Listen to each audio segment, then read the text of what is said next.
Rencontrée à l'occasion du festival Canaiserie, Maëlle El Ajaoui, l'interprète de Georges dans Demain nous appartient, s'est confiée à notre micro sur l'évolution de son personnage, son histoire d'amour avec Victoire et le futur procès de Vanessa. L'avenir s'annonce mouvementé pour Georges dans Demain nous appartient. Rencontrée à l'occasion du festival Canaiserie, Maëlle El Ajaoui, l'interprète de Georges Caron, le patron de la police scientifique dans le feuilleton quotidien de TF1, s'est confié au micro d'Allociné sur l'évolution de son personnage, son histoire d'amour avec Victoire, Solène Hébert, et le futur procès de Vanessa, Victoire d'Auxerre. Allociné, si l'on remonte au début de l'aventure Demain nous appartient, qu'est-ce qui vous a séduit dans le rôle de Georges ? Maëlle El Ajaoui, c'est un personnage avec beaucoup de tendresse et de maladresse.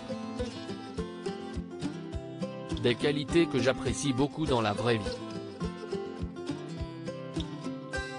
C'est vrai que la tendresse de Georges, c'est quelque chose qui me plaît. Et puis, c'est quelqu'un de bien. C'est un chic type avec des aspects pour lesquels on peut se dire qu'il est moins bon que les autres.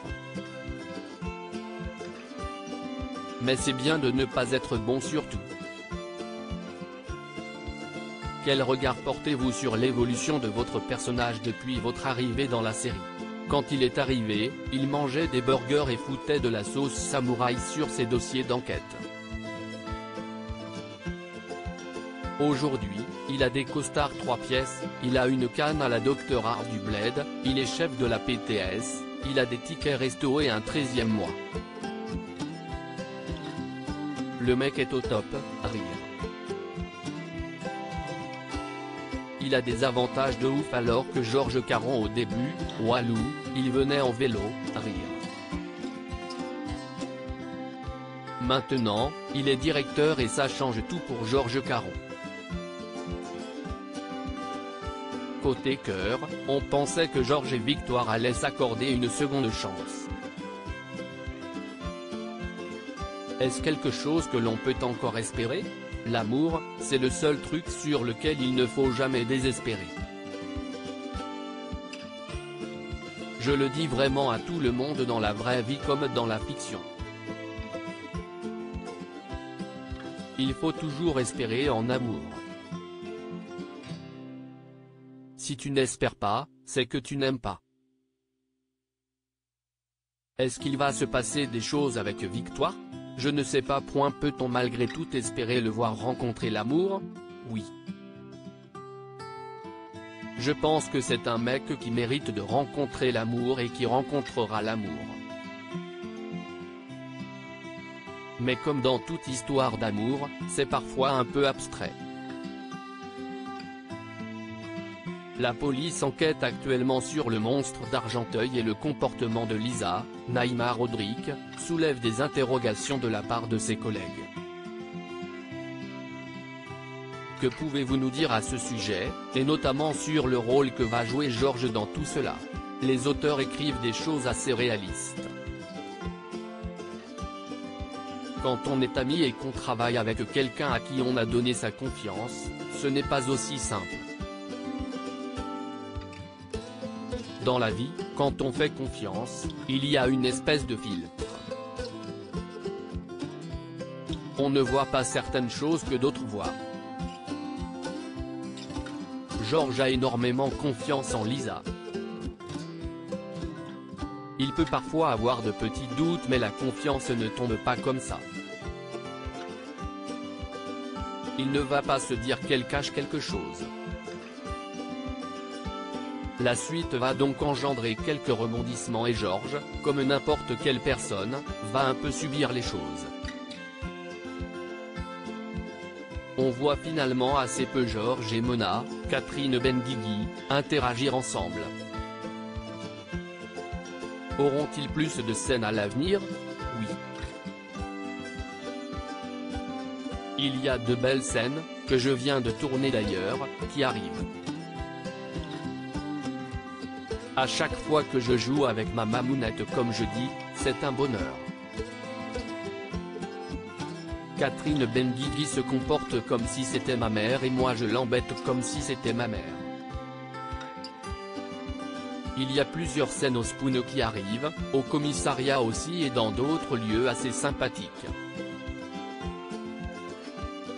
On est en demande de ça et les auteurs sont à l'écoute.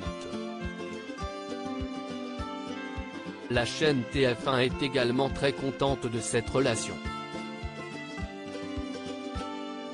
Après, comme dans la vraie vie, Mona et Georges ne se voient pas forcément tous les jours mais oui, ça manque à l'écran, ça nous manque à nous aussi mais ça va revenir. Avec des personnages aussi drôles que Georges et Mona, j'imagine qu'il y a eu de nombreux fous rires sur le tournage. Est-ce qu'il y en a un en particulier qui vous revient en mémoire? Hier avant de venir à Cannes-Série. Il y a une personne de la production qu'on aime énormément qui est venue sur le plateau me récupérer à la fin du tournage pour partir à Cannes. C'est le genre de choses qui stresse un peu Catherine. Elle buguait pendant les scènes et nous sommes partis dans des fous rires. On tournait avec une bouillabaisse à 9 h du matin. Elle me la mettait sous le nez et n'arrêtait pas de dire ça pue, il est 9 h du matin. Vous ne voyez pas mais nous, on a une vraie bouillabaisse sous le nez. Après toutes ces années, on ne sait toujours que peu de choses sur le père de Georges. Est-ce que les scénaristes envisagent de le faire venir dans la série?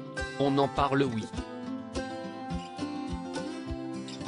Potentiellement une tante ou un frère caché aussi. C'est ça qui est bien dans cette série, c'est qu'on peut amener des évolutions naturelles. On peut faire confiance aux auteurs. Le père de Georges ou d'autres membres de la famille car on sont dans les tuyaux. Maintenant, c'est eux qui vont décider du moment. D'une manière générale, qu'est-ce qui attend Georges dans la suite de Demain nous appartient? Il y a une grosse intrigue. Le procès de Vanessa arrive. Forcément, cela va avoir des répercussions importantes et personnelles sur Georges. Il va se poser énormément de questions, se demander s'il a été manipulé ou s'il a vraiment été aimé. Il va vraiment se remettre en cause. Sur qui va-t-il pouvoir compter dans cette épreuve? Victoire et Mona vont être là pour lui. Georges est quand même quelqu'un d'introverti parfois. Il garde certaines choses au fond de lui. Ça pourrait exploser. Georges va vivre des choses incroyables. Avez-vous d'autres projets en dehors de Demain nous appartient? La série sur France 2, à l'instinct, qui est officiellement développée maintenant. J'ai aussi mon spectacle, Mayel en vrai. Je joue prochainement à Toulouse, à 6 pour les plages, à Lille ainsi qu'à 7 dans les prochaines semaines. Je jouerai ensuite à Paris à la rentrée.